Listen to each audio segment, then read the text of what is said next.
Hi, this is Damien at Data Runs Deep with the third and final quick tour of the Google Analytics interface. As you will remember, if you watched parts 1 and 2, which I hope you did, or if you didn't, no worries, didn't miss much. We were looking at conversions, and this is where I kind of dropped us off. Now, usually what you're going to see, unless you've set anything up in the conversions and you've set and configured some goals on your site, you're actually just going to see a whole lot of nothing in here. So I've got one very simple goal on my site, dead simple indeed, and I'm just going to flick over to the tab. So this is the page work on my website, which is it's kind of buried a little bit on the site. It's kind of saying someone has to kind of like hit one of these about or consulting links and then to actually kind of like show that they're interested in me to sort of see the kind of stuff which I've done, but because this is as close as it gets to a kind of a portfolio page from which then someone is either going to pick up the phone or you know, click on this email address, which you could use to get in contact with me if you like, and this is just a landline if anyone wants to say hi. No, of course not, but that's a useful page for me to be tracking, because it allows me to say, yeah, look, someone that's accessing this page is more interested in than someone who's just kind of just rocking up, say they're on the home page and they just you know, they just find, you know, a piece of blog content, or they're just a passing visitor. I did tell you in a previous video that my website was loading slow, but yeah, here you go. So if someone just comes up and they just access one page, that's very, very different to someone who's actually going to go through and say consulting or about Damien and to find the example of work. So that's a useful visitor to me. That's what you want to be looking at when you're finding where your goals are going to be. You want to be defining the pages on your site which somehow define a useful visitor from a non-useful visitor. Now, if you're a normal website and not a silly blog like mine, you'll be saying that it's the contact us page. So if your site's about lead gen, when someone submits the form and then they get that page that says, yep, thank you very much, we got you, we'll be back to you within 48 months or whatever. Your business's typical turnaround time may vary, but that page that says, yeah, thank you, that's what you track as being the goal URL, because someone could only reach that page if they've gone through the steps beforehand.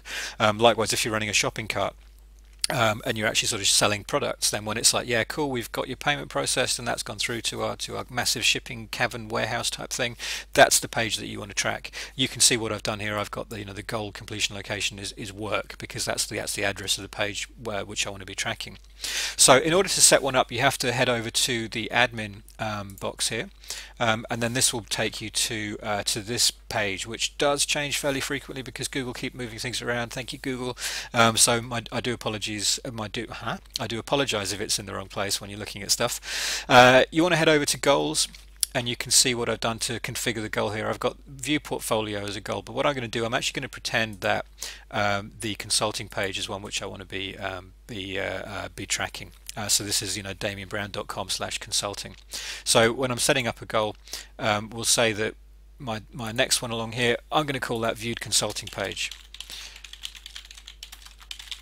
And it's going to be active, and I'm going to have that as a URL destination. Incidentally, active and inactive just means you're sort of, you know, saying I might make it inactive if I don't want it to sort of be you know, running through everything on my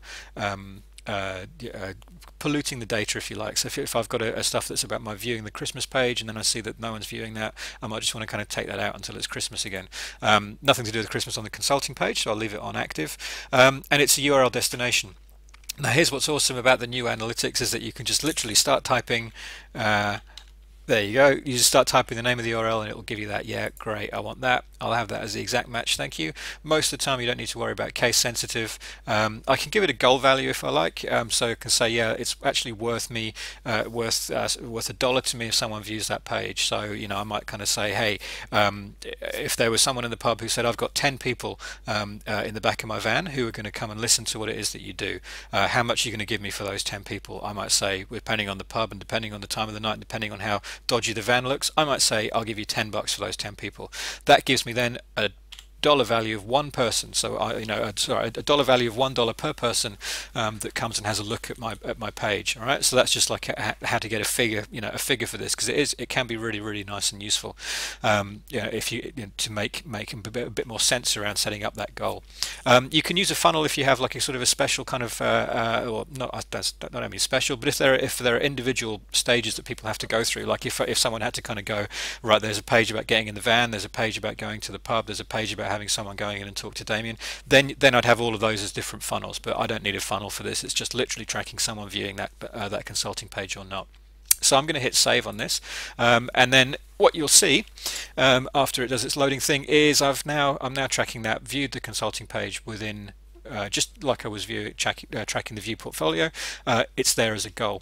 So if I head back then to I hope this back button will work. The back button in Google Analytics used to be such a pig. Hang on a sec, I know what I can do. I can go in here. Bear with me. Back into the goal overview section, and then what you'll see, because actually goals only work kind of moving forward, right? So if you, just as we set up that consulting goal, I can't actually see who's been accessing that page in the past. It's only working from this day forth.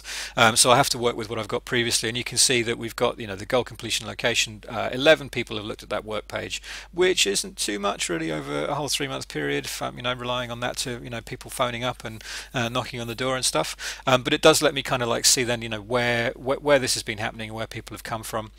You can, by heading back to the overview, I can see the source and the medium. So finding out where people have come from when they've been completing the goal. I'll show you a much more kind of awesome way of finding out this data, incidentally, by using custom reports later on.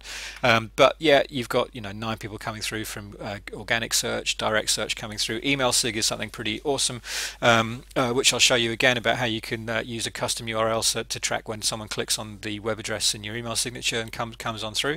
So I'm getting some modest, interesting stuff of people coming through and looking at that page that's there. If I was running e-commerce, this is where the e-commerce stuff would come through, and I'll be showing you a bit more around that later on as well. And multi-channel funnels are very, very cool, but not so much on my own little wee blog here. So I guess then we've covered setting up via the admin tab, and then goals to set up those new goals on your website. I recommend setting up goals as often as you can kind of think of anything that sets someone decent apart from someone who's not decent. If you're running a campaign, say, you might want to be saying, yeah, people that access via the campaign and kind of they view the campaign. And that pretty much covers where we are on this one. If you'd like more of this, you can head over to datarunsdeep.com. Thank you.